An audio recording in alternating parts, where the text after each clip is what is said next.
Good evening, everybody, and welcome into the first ever episode of the Everyman Sports Podcast, a podcast created by an everyday guy for everyday sports fans like yourself. My name is Matt Robert. I am your host, and this is really the first ever serious attempt I've made at a podcast. I tried one other time with my best friend about 4 years ago, and even when I look back on that episode, I realized that there was a lot of things that I could have done and prepped for instead of doing it on the fly, and yet we're here doing the exact same thing. Um, so I wanted to make this podcast because I wanted it to be from an everyman perspective, just a guy who has a full-time job who also loves sports and wants to cover the sports that he loves his own way. And I thought that this was the best way to do it. A little bit about myself. I am a resident and a native from Wyoming. I'm a graduate from the University of Wyoming, and I have fallen in love with football and basketball over the last 13 years of my life, and it's really become a part of who I am. And I'm very grateful that I have the chance to podcast for this because it gives me a chance to share my takes and my analysis on sports with anybody who's willing to listen. And we might even have a host joining me here pretty soon, so pretty excited about that possibility. So the teams I really want to cover in this series are primarily the teams that I root for, which are the Wyoming Cowboys and Cowgirls, the Minnesota Vikings, the Buffalo Bills, and the Denver Nuggets. Mainly want to stick to football and basketball to start out and see if we can branch out into other niche sports if we can get this podcast to succeed and take off. I hope to upload at least maybe 3 to 4 times a week, depending on how many games we have and how many things are going on. I know that this isn't exactly an opportune time to podcast about football because you've got a lot going on in the off season for the NFL, the combine, free agency, and we're in the full off season for college football. A lot of transfer portal stuff. Once I get all my notes organized about Wyoming's roster next year, I'd love to do a pod on them because I think that it could be a very exciting year for the Pokes in Laramie. So, with that out of the way, I wanted to go over today's game between the Denver Nuggets and the Boston Celtics. Nuggets were at Boston today, coming in at 38 and 22, second seed in the West, while the Celtics were 42 and 18, second in the East. Celtics coming off of a two-game losing streak, leading the NBA in three-point percentage makes, and the Nuggets came in leading the NBA in point percentage makes. Aaron Gordon was out again for the Nuggets with an ankle injury. Drew Holiday was out with a finger injury, had a pinky injury, if I'm remembering correctly. He had a splint in there. And then Kristaps Porzingis, starting center for Boston, was out with an illness today. So early in the first quarter, Derek White and Russell Westbrook traded threes. Celtics got really easy penetration to the basket, got some early buckets on the inside. Jokic hit his first three. And early on, the Celtics were looking for threes and looking to shoot them often. You know, often I saw Derek White and Jaylen Brown pull up with not a lot of space in between them and their defender. And while the defense wasn't airtight, the Celtics are a team where you can't give them an inch of space because then they'll capitalize on it and punish you for almost every time. And then in the first few possessions, Jokic came up limping, which immediately in my mind I thought spelled doom for Denver because my first thought was if he can't go, then the Nuggets have no chance. Because if you're a Nuggets fan or you've watched the Nuggets in any capacity in the last 5 6 years, you know that he is the Nuggets. As he goes, they go. And every time that he got tried to get position in the paint, he was doubled pretty hard, and that led to a lot of open threes by the Nuggets.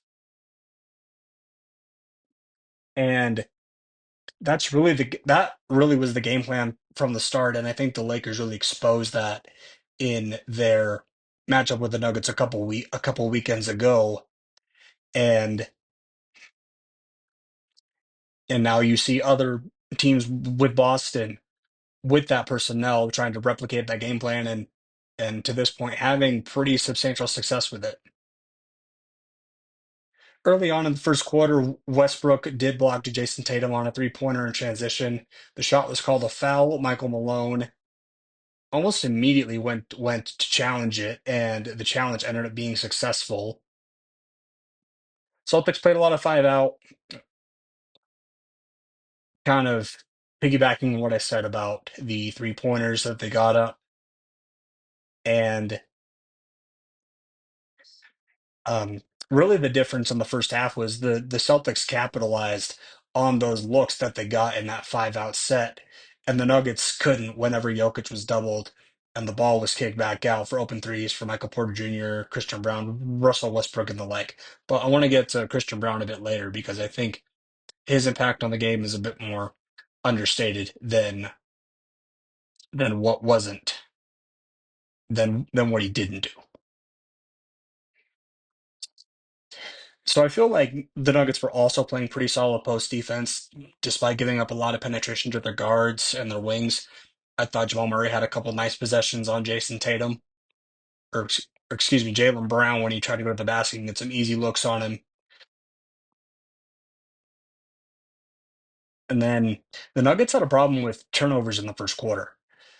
Russell Westbrook multiple times threw a lot of errant passes. I got what he was trying to do, trying to get the ball to Jokic in the spot where only he could catch it. But the Celtics were so active on defense that there really weren't a lot of passing lanes for Denver inside the post where they usually want to get it.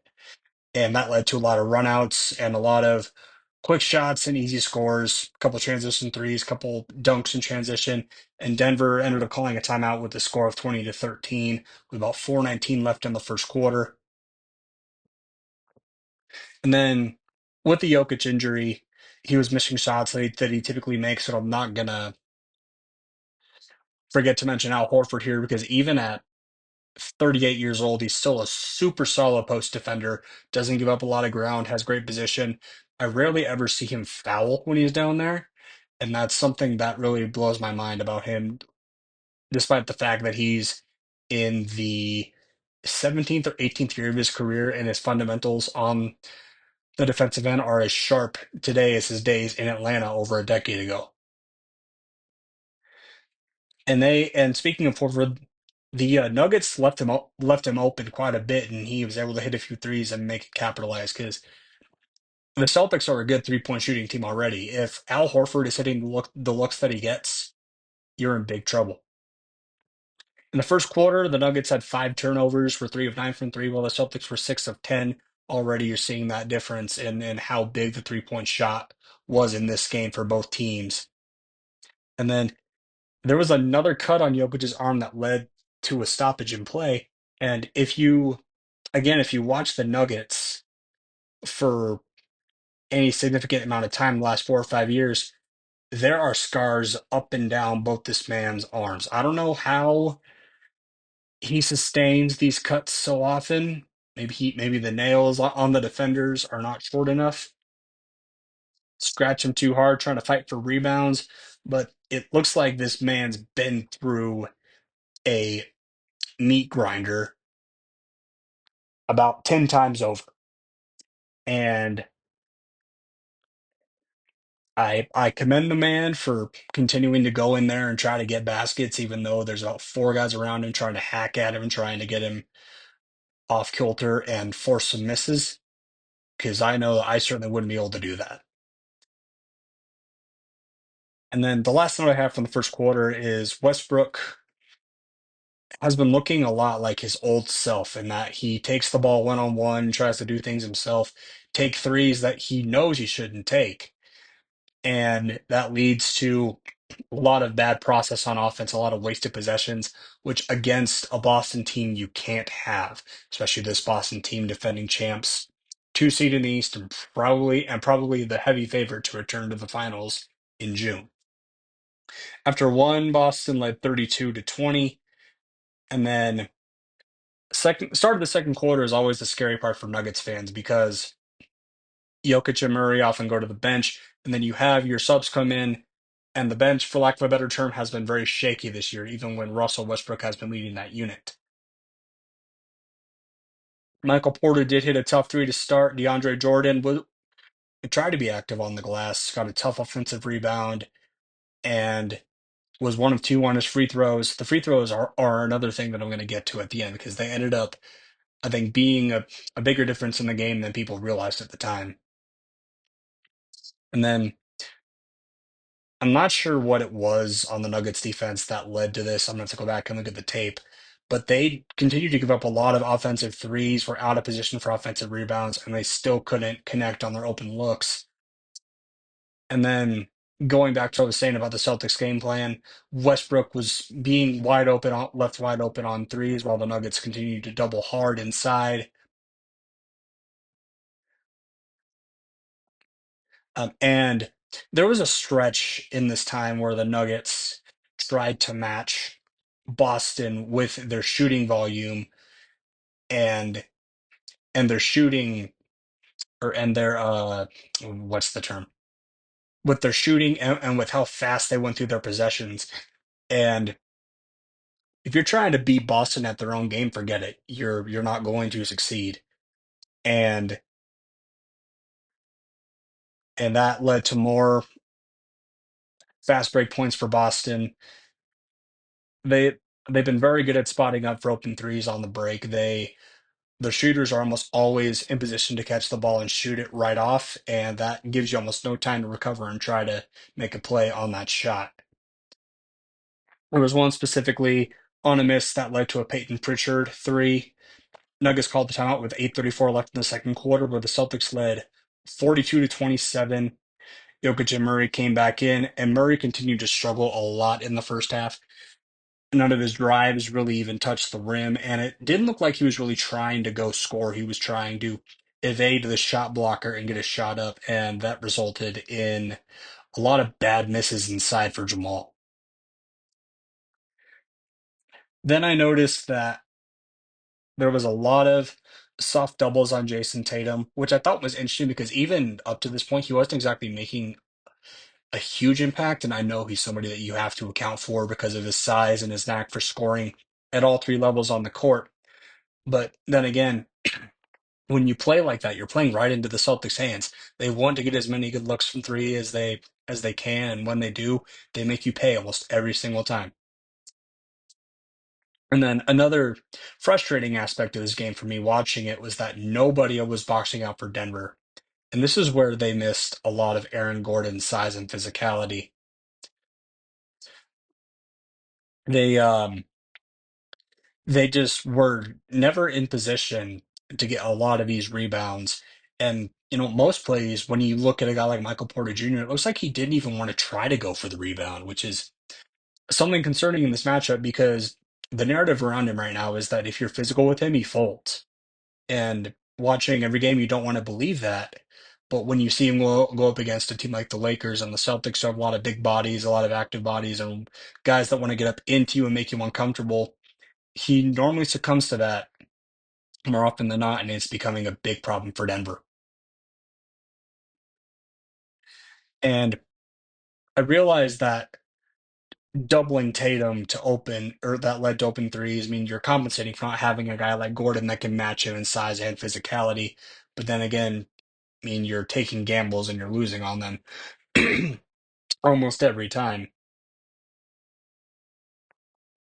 And I got to give Christian Brown a lot of credit as well, though, because he was a lot of the reason why Tatum did not have a fantastic first half stat line.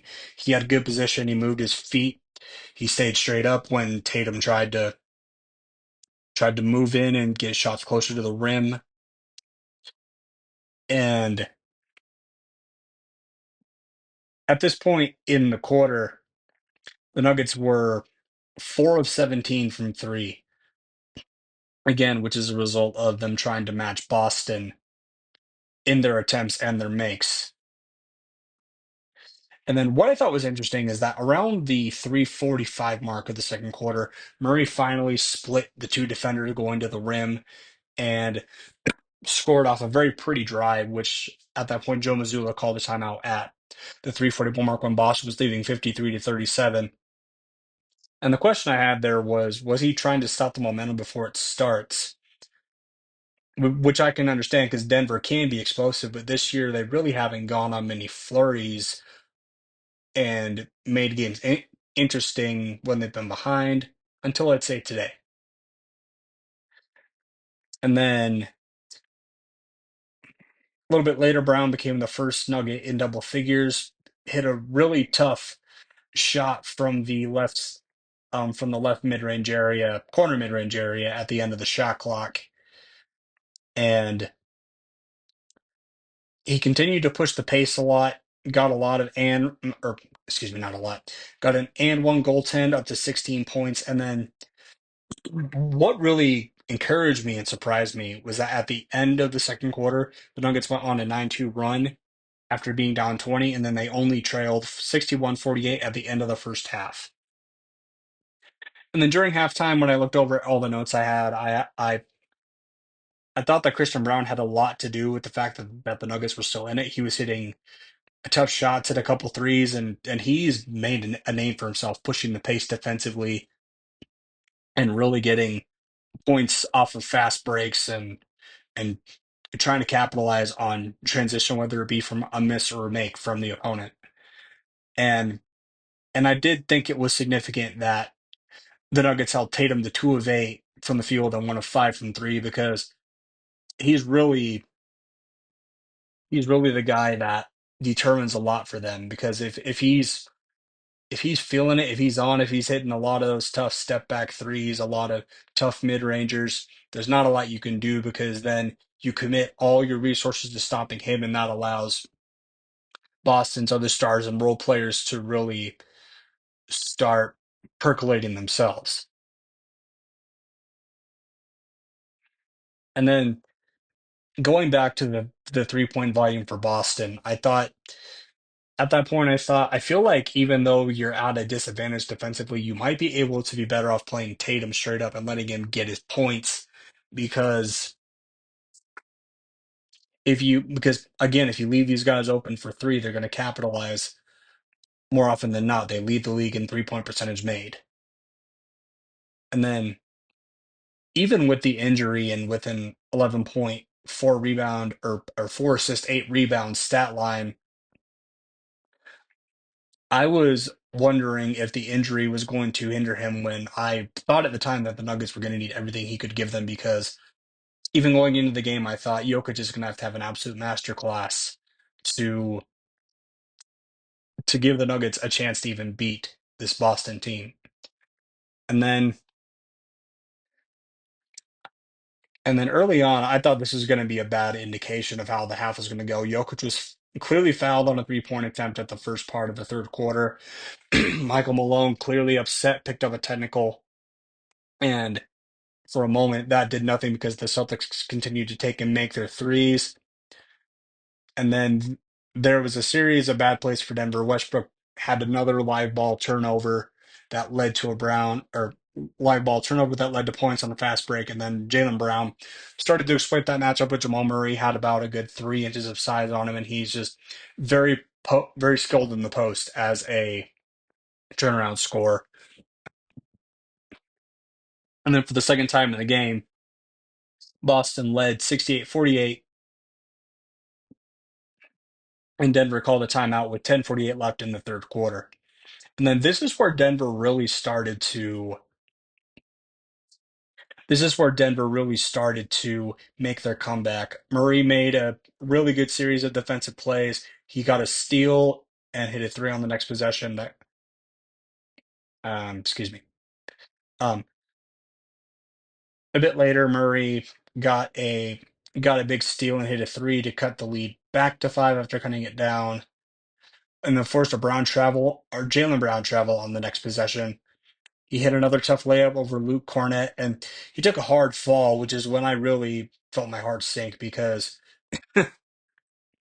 as a Nuggets fan, even though we finally won a championship, you think back to 2021 when Jamal Murray was really coming into his own as at that time we thought a star, and he took the hard landing in Golden State, completely tore his ACL, and then the Nuggets were in purgatory thinking about what could have been for the next at least year and a half. And then later in the game, Nuggets had an 11-2 run off of a Russell Westbrook steal and a Christian Brown dunk. Westbrook did hit some timely threes that allowed the Nuggets to inch closer. He traded threes with Derek White that got the lead down to single digits, 72-63.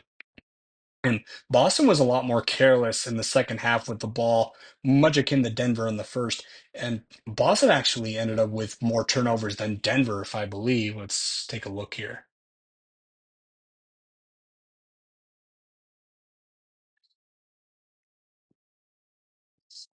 Yeah, Boston ended up with 14 and Denver ended up with 12. And then Brown continued to take the advantage of the size mismatch on Murray. And I admire Jamal for wanting to take on that matchup, especially down in the post, because he is a good post defender for his size. But, Jalen Brown, 6'7", 6'8", Jamal Murray, 6'3", 6'4". At some point, there's only so much you can do unless you're trying to pick his pocket, which you're probably going to get called for a reach in, especially if you're in Boston. And another note on Michael Porter that's not a good one is he continues to struggle from three. He only hit 2 of 6 today. He was 1 of 5 at this point in the third quarter. And if the Nuggets wanted to win this game, he was going to have to hit shots and make big plays, and he didn't do it. Christian Brown continued to push the pace, get inside. He got an and one off of a crazy back and forth sequence where Denver and Boston had 2 turnovers, or where Denver and Boston were batting the ball around and trying to make plays and making life hard for each other on both ends of the court. And then at this point, Brown got that and one again and then he had 19 at this point. I'm gonna divert a bit and talk about Julian Strother, who unfortunately took a very bad fall, ended up holding his knee, and had to be helped back to the locker room. This happened around the 3:20 mark in the third quarter. This is I didn't know what to think about this because Julian Strother, for the better part of maybe 2 weeks, has not looked good off Denver's bench. He's really out there to score and hit big, tough shots, and when he's not doing that, he is completely unplayable, if I'm being honest, because he is a complete liability defensively. He's hunted every time a good team gets him in a matchup and a good player gets him in a matchup. They pick him out to go score on him and put him in bad positions to try and defend, and he can't do it. And I didn't realize this until after the game and I was listening to the DNVR Nuggets podcast, but Michael Malone played him 14 straight minutes. Is that a result of the Nuggets not having Peyton Watson and Aaron Gordon? Maybe so, but even then, if a guy is not giving you anything in 14 minutes of play, couldn't you have gone to Hunter Tyson?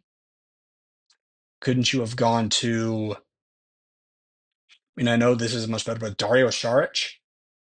I mean, when a guy is playing 14 minutes out there and ends up as a minus 18, you have to try something different before the damage gets before the damage is too much from that player being out there.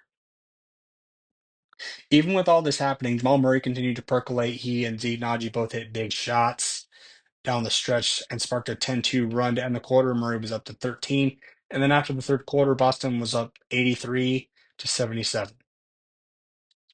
Fourth quarter, Murray continued to get into the paint with ease, scored on the blow by. And I got to give credit to Derek White. He continued to respond with big shots time after time. And after this specific one, White did respond with the three. And at this point, Jokic had been double teamed 11 times so far. And I think that's one of the biggest storylines in the game that I'll get to in a little bit. And then Jalen Pickett came in for Christian Brown for a spell, and he hit a big three along with the Murray bucket. But then more of the Celtics role players did a great job of responding. Sam Hauser hit a three, and then Pritchard got a layup on um on a nice drive. Jokic came back in. Boston led 94-84 with 7:41 left in the fourth quarter. And I feel like the Nuggets needed to bring him back in maybe 2 minutes earlier because maybe with them out there you don't get those easy um, makes it a little harder for Boston uh to continue keeping the Nuggets at arm's length. And then a little bit later, Westbrook scored out and one scores and one off of a Jokic pass on a cut, but couldn't hit the free throw. And then Murray got up to 19. Later, Jokic hit a three to cut the lead back to four. And then Christian Brown and Jamal Murray matched a cornet dunk on back-to-back possessions. Excuse me, let me read that again.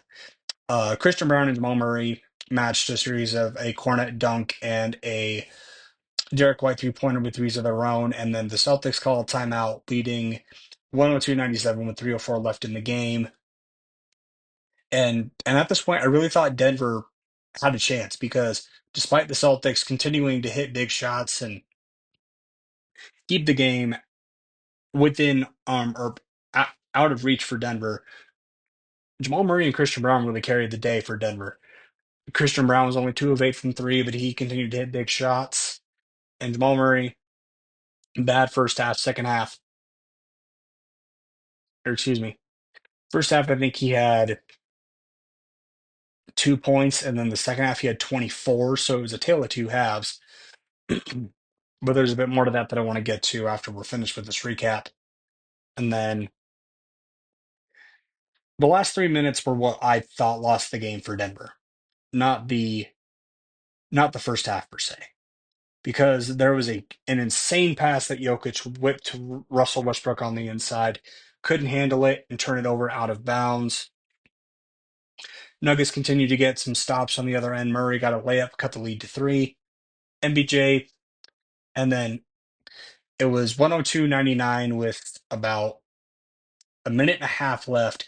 Derek White misses on a mid-range. Michael Porter does not box out. Derek White gets his own miss and makes the score 104-99. And then two turnovers on back-to-back possessions led to the clinching buckets for Boston, and the final score ended up being Boston 110 and Denver 103. Going over some stats real quick, Jamal Murray finished with 26 points, 6 rebounds, 7 assists, 11 of 20 from the field, 2 of 7 from three, played 40 minutes. Nikola Jokic, 20 points, 14 rebounds, 9 assists, 9 of 15 from the field, 2 of 3 from three, played 39 minutes, even being hampered by the injury that I haven't figured out exactly what it is yet. I don't know if anything's been reported. Christian Brown, again, great game, 24 points, 6 rebounds, 3 assists. Only shot 10 and 22, 2 of 8 from three, but this is the mind-blowing part to me. He played 47 minutes. He played more minutes than Jokic and Murray. And then Michael Porter, another extremely disappointing game from him against a really good team. Only finished with 10 points, 5 rebounds, 2 assists, 3 of 9 from the field, 2 of 6 from three, and played 40 minutes.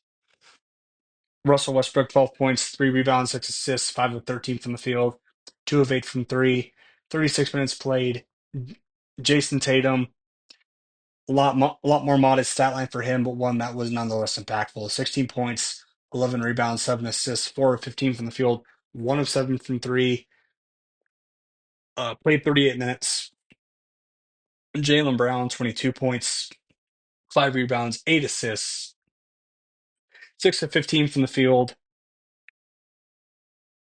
2 of 4 from three, and then played 37 minutes. Derek White, 17 points, 3 rebounds, 2 assists, 6 of 13 from the field, 5 of 11 from three, and played 33 minutes. I actually want to double check some stats here, make sure I'm accurate.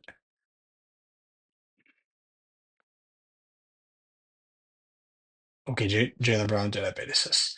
Okay, so I'm gonna linger on the stats here for a minute because when you look at the free throws for Tatum and Brown, they were combined 15 of 17. And looking at Jokic's stats again,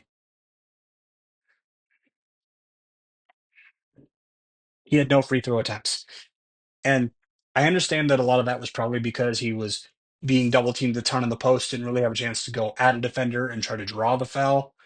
But even then, there are a lot of instances during games where Jokic does go hard at the rim, gets hacked, and nothing gets called. I don't know if that was a um, specific storyline in this game, but even then, when you look at guys like Brown and Tatum that are wing scorers, that are guys that are going to go to the rim and try to go hard, they induce the smallest amount of contact and they still get calls. I mean, I know it's commonplace in the NBA, it's nothing that's going to change, but it's something that does irritate me as someone that wants to watch good, clean basketball on both sides, and no matter who I'm rooting for.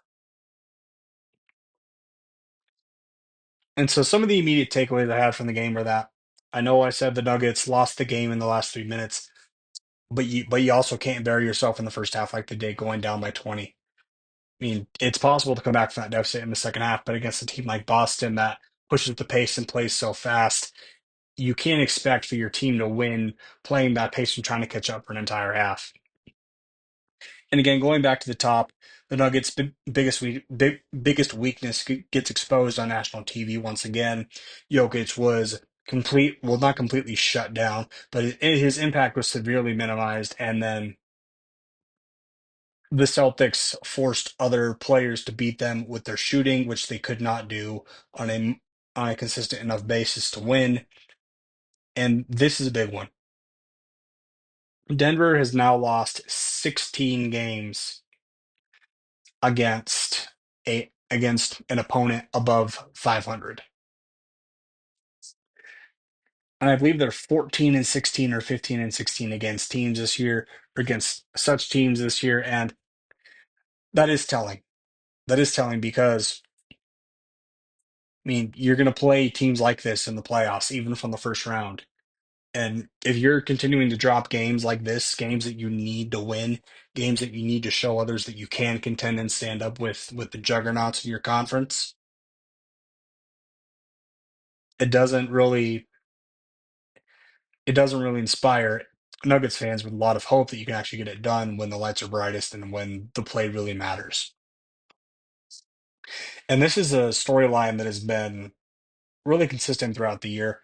Murray starts off slow, has a good second half, but they he has to start faster against stronger opponents because even though Jokic is the engine that makes the Nuggets go, Murray's the one that really gets them across the finish line.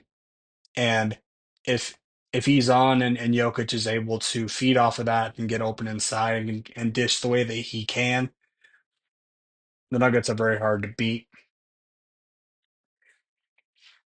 And even that being said, or going back to the Nuggets burying themselves in the first half, seeing that they didn't just lay down and take it, and that they tried to fight back and even had a chance to tie it and force overtime at the end, it's appreciated that, despite their struggles, despite the injuries, despite missing key players and Gordon and Watson, and even losing Strother, even though he wasn't that impactful, they continued to fight and give themselves chances.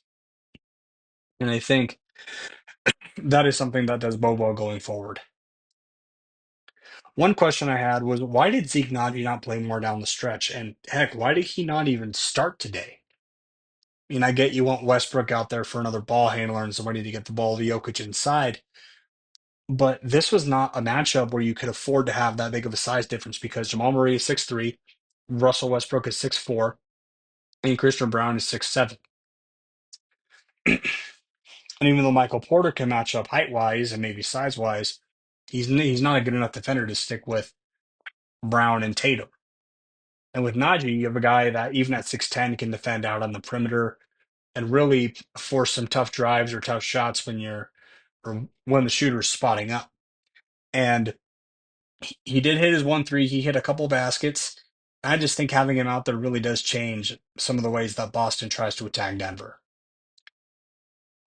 And then Health is now a super big concern for Denver. Obviously, Gordon has been out really half the season with calf injuries and then now an ankle injury. And now you have Julian Strawther out for what could be a significant amount of time.